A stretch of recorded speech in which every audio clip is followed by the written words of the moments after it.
Chapter 9.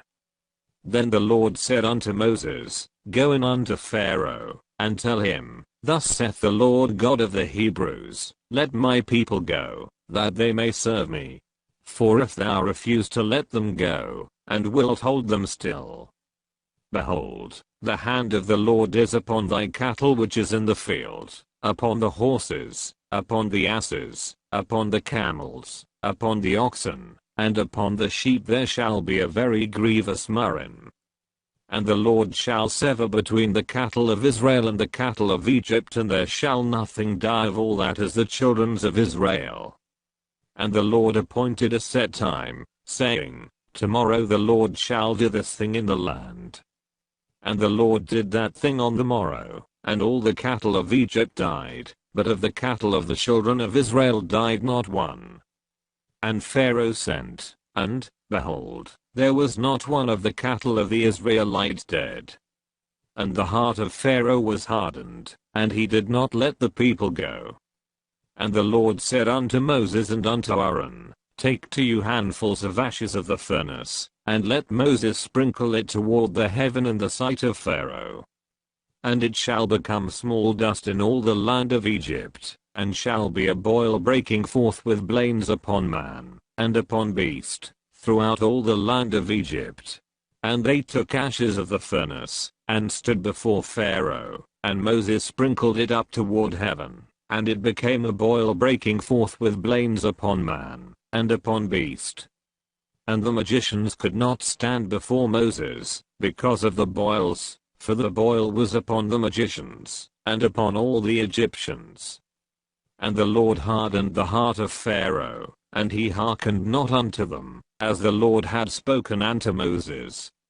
And the Lord said unto Moses, Rise up early in the morning, and stand before Pharaoh, and say unto him, Thus saith the Lord God of the Hebrews, Let my people go, that they may serve me. For I will at this time send all my plagues upon thine heart, and upon thy servants, and upon thy people, that thou mayest know that there is none like me in all the earth.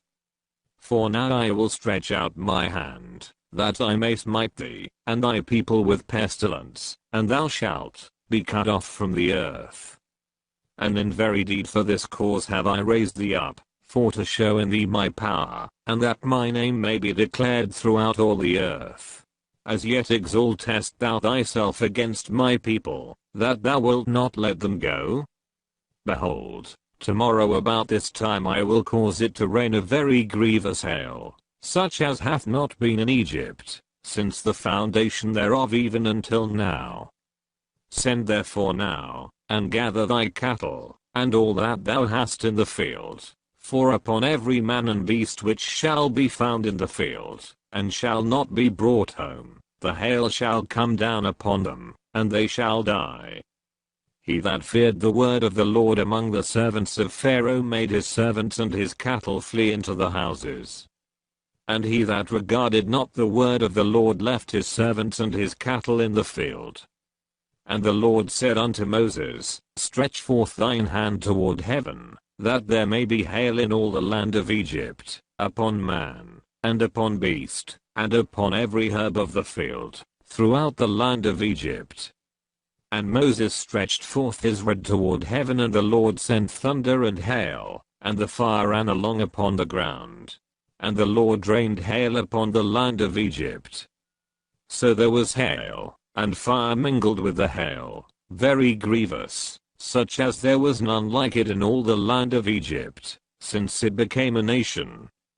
And the hail smote throughout all the land of Egypt all that was in the field, both man and beast. And the hail smote every herb of the field, and brake every tree of the field. Only in the land of Goshen, where the children of Israel were, was there no hail. And Pharaoh sent, and called for Moses and Aaron, and said unto them, I have sinned this time, the Lord is righteous, and I and my people are wicked. Entreat the Lord, for it is enough that there be no more mighty thunderings and hail, and I will let you go, and ye shall stay no longer. And Moses said unto him, As soon as I'm gone out of the city, I will spread abroad my hands unto the Lord, And the thunder shall cease, neither shall there be any more hail, that thou mayest know how, that the earth is the Lord's. But as for thee and thy servants, I know that ye will not yet fear the Lord God.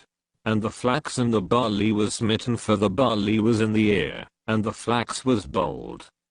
But the wheat and the rye were not smitten, for they were not grown up. And Moses went out of the city from Pharaoh, and spread abroad his hands unto the Lord, and the thunders and hail ceased, and the rain was not poured upon the earth. And when Pharaoh saw that the rain and the hail and the thunders were ceased, he sinned yet more, and hardened his heart, he and his servants. And the heart of Pharaoh was hardened, neither would he let the children of Israel go, as the Lord had spoken by Moses.